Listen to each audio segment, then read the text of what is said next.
Rotary valves can jam up, causing downtime. This is especially true when running sawdust, wood chips, or any pelleted materials. First, we will look at a standard setup.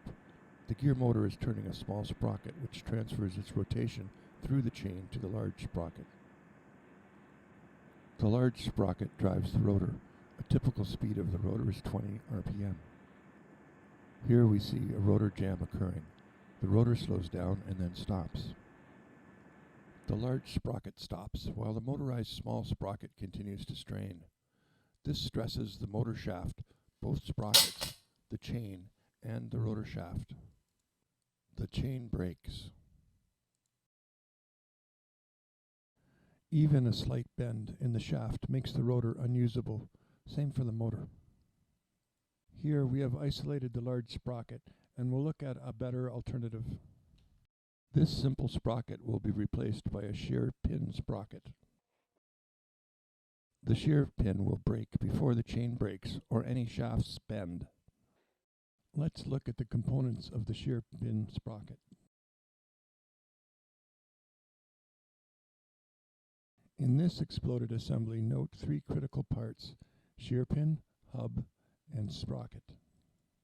The shear pin is the key to this improved system. This tiny waste will shear before any damage is done to the chain, motor, sprockets, or rotor. The shear pin waste, which has a calculated diameter based on load conditions, is ready to shear. Think of it as a fuse in an electric circuit.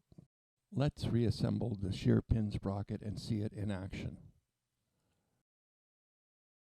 The simple sprocket is now replaced by the shear pin sprocket assembly.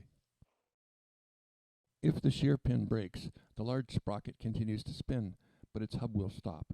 This protects the chain, sprockets, and, more importantly, the motor and rotor shafts.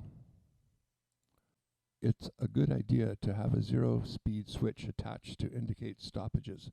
Here the shear pin sprocket is in place and ready to run. Now we are back running at 20 RPM.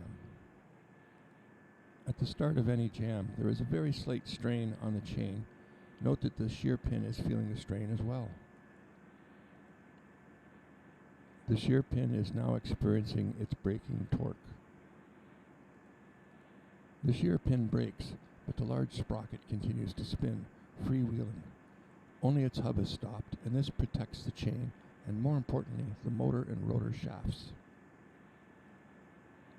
A zero-speed switch will signal that the valve is down. Before proceeding, lock out the power, then free up the jam. Push out the shear pin remnants and replace with a new shear pin. Alternative that avoids chain breakage and stops permanent damage to the sprockets and shafts.